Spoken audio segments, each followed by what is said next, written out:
The champagne flute trembled in my hand as I stood in my in-laws' living room, watching them plan their dream anniversary cruise. Brochures covered the coffee table, the Mediterranean voyage they'd been talking about for 20 years, finally within reach. The Deluxe Suite has a private balcony, my mother-in-law, Patricia, gushed to her daughter Rebecca. Can you imagine? Watching the sunset over Santorini with the whole family. Speaking of family, my father-in-law, George, turned to me with that smile I'd learned to recognize, the one that meant something unpleasant was coming. Victoria, we need to discuss the cruise arrangements. I set down my glass carefully. After 8 years of marriage to their son Daniel, I knew that tone. What about them? Well, Patricia picked up seamlessly, like they'd rehearsed this, it's our 40th anniversary. A milestone. And we've decided it should be family only. I understand, I said. Daniel and I will. No, dear, George interrupted. You misunderstand. Family only means blood family. No outsiders. The word hit like a slap. Outsider. After 8 years of marriage, 2 miscarriages they never acknowledged, and countless family dinners where I'd been treated like the help. I see, I managed. So Daniel goes, but I stay home? Don't be dramatic, Rebecca chimed in, examining her manicure. It's not personal. You're just, not really a Harrison. Daniel walked in from the kitchen just in time to hear his sister's words. What's going on? We're explaining to Victoria about the cruise, Patricia said smoothly. How it's for family only. I watched my husband's face, waiting for him to defend me. Instead, he shrugged. It's their anniversary, Vic. Their choice, their choice. Like I was a +1 to a wedding, not his wife. Of course, I said, surprised by how steady my voice sounded. Your celebration, your rules. George looked pleased, like I'd finally learned my place. Knew you'd understand. Besides, someone needs to watch the house while we're gone. You wouldn't mind, would you? Not at all, I replied, already pulling out my phone. In fact, let me help with something right now. They watched as I scrolled through my contacts. Patricia preened, probably thinking I was going to offer to house sit properly, maybe water her orchids. Oceania Cruises, VIP desk? Yes, this is Victoria Harrison. Account number 447829. I kept my voice pleasant, professional. I need to discuss the Mediterranean dream booking for next month. George frowned. What are you doing? I held up a finger. Yes, that's correct. The booking for 8 people. The one with the $25,000 deposit. I'd like to cancel it, please. The room went silent except for the customer service representative's voice confirming the cancellation. What? Patricia's voice came out as a squeak. You can't. Actually, I can, I said, still on the phone. Yes, please process the full cancellation. Credit back to the card on file. Perfect. Thank you so much. I hung up and smiled at their shocked faces. That was our cruise. George roared, his face turning an alarming shade of red. No, I corrected. That was my cruise. Paid for with my credit card. From my marketing firm's bonus last year. You know, the job you always call playing on computers? But we planned everything, Patricia stammered. The whole family was going. The whole family minus one outsider, I reminded her. So now the whole family can stay home together. Won't that be nice? Rebecca jumped up. This is insane. Daniel, control your wife. Daniel stood frozen, his mouth opening and closing like a fish. Vic, you paid for the cruise? Every penny, I confirmed. Did you think your parents suddenly had $25,000 lying around? Your dad's been retired for 5 years, and your mom spends her pension on QVC. I booked it 6 months ago as their anniversary gift. Surprise, you vindictive little, George started. Careful, I warned.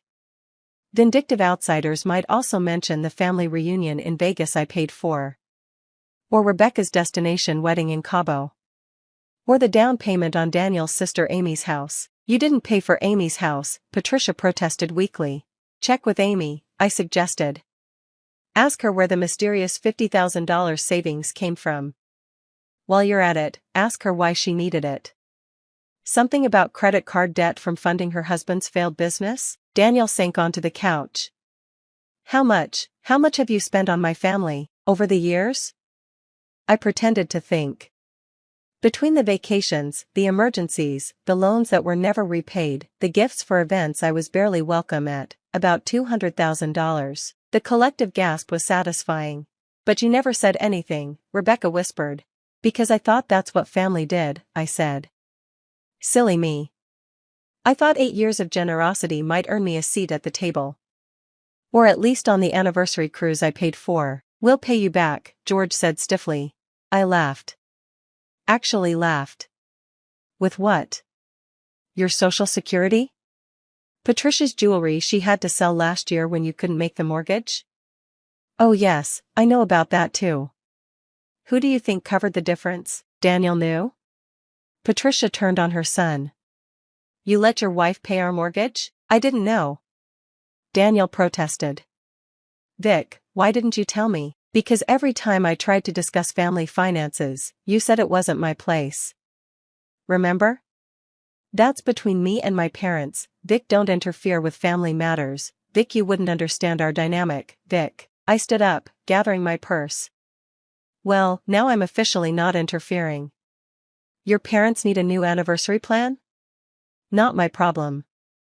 Rebecca needs money for her next scheme? Not my problem. Amy needs another bailout? Definitely not my problem. You can't just cut us off.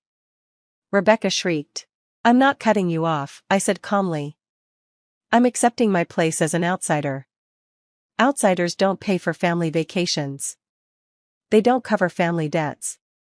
They don't sacrifice their savings for people who treat them like unwelcome guests. This is about more than money, Patricia said coldly.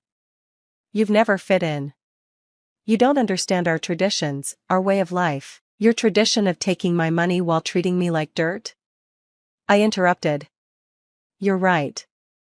I don't understand it. And I'm done trying to. I headed for the door, then paused. Oh, Daniel?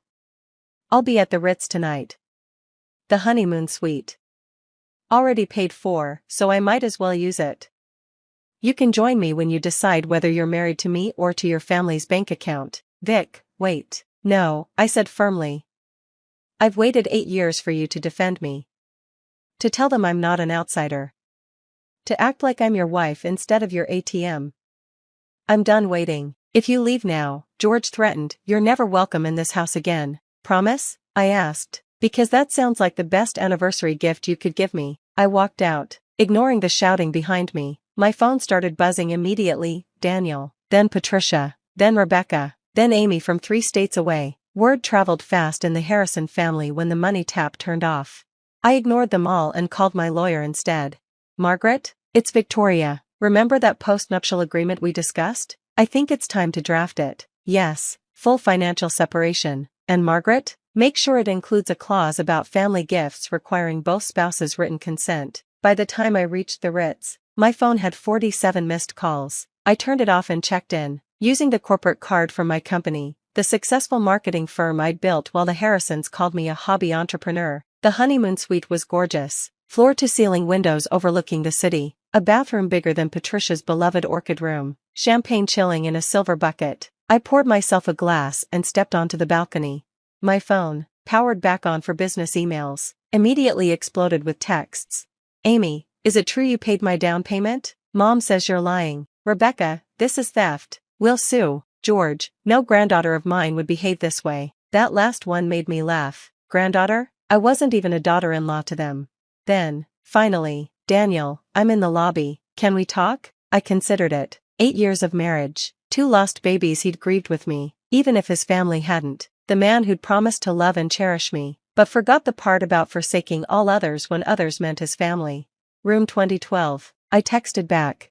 He arrived looking haggard, still in the same clothes from dinner. Vic, I'm so sorry, I had no idea. Which part? I asked, not moving from the balcony. That they treated me like an outsider? Or that I was bankrolling their lifestyle while they did it? Both, he admitted, sinking into a chair. Mom's crying, Dad's threatening to disown me. Rebecca's calling every lawyer in town. And Amy called to say thank you, he said quietly. She's been carrying the guilt for 2 years, thinking mom and dad had sacrificed their savings for her. She had no idea it was you. At least someone appreciates it. I appreciate it, Daniel said. I never saw it. They're my parents. I thought their little digs were just personality conflicts. Daniel, your mother introduced me at your company party last month as Daniel's wife. The one who does computer things. I'm the CMO of a company with 50 employees. He winced. I know. Do you? Because when she said it, you laughed. I was uncomfortable. You were complicit. I corrected. Every time you stayed silent,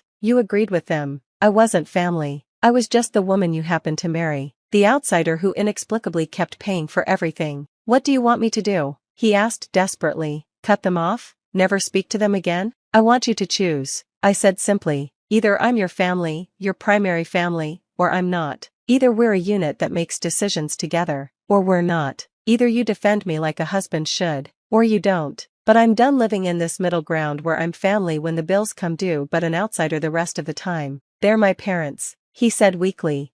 And I'm your wife, the one who held your hand through your appendectomy, who supported you when you changed careers, who paid for your parents' dream cruise while they called me an outsider. Daniel was quiet for a long moment. Then, can I see the receipts? What? The receipts? For everything you paid for. I want to see them. I pulled out my phone and opened the folder I'd been keeping, because of course I kept records. I'm a businesswoman, after all. I handed it to him and watched his face pale as he scrolled.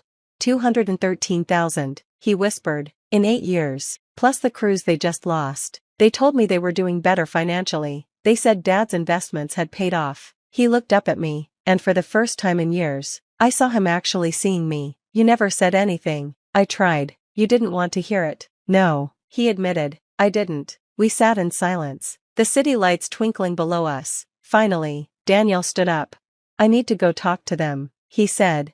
My heart sank. Of course, back to mommy and daddy.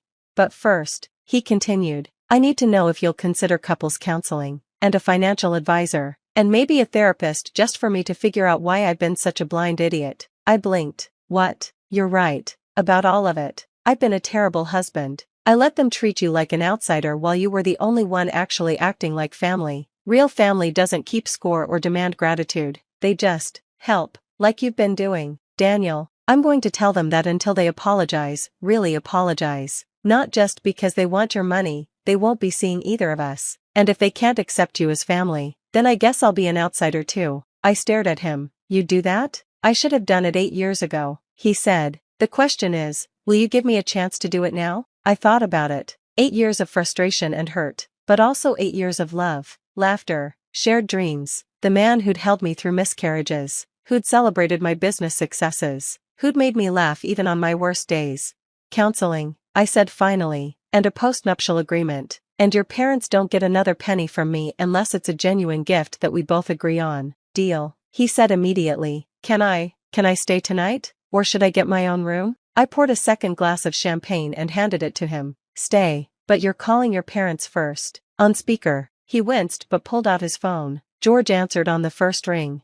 Daniel, did you talk sense into her? We need to rebook that cruise before. Dad, Daniel interrupted. I need you to listen very carefully. Victoria is my wife, my family. If you can't treat her with the respect she deserves, the respect she's more than earned, then you won't be seeing either of us. The silence was deafening.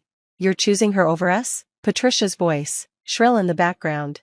I'm choosing my marriage, Daniel corrected, the way I should have from the beginning. Victoria has been more family to you than I have. She's the one who made sure you kept your house, Dad. She's the one who saved Amy from bankruptcy, Mom, and you called her an outsider. That money was from you, George protested. No, Dad, it wasn't. I make good money, but not that good. Every gift from us? That was Victoria. Every vacation? Victoria. Every bailout? Victoria. And you couldn't even include her in your anniversary cruise. We'll pay her back, Patricia said weakly.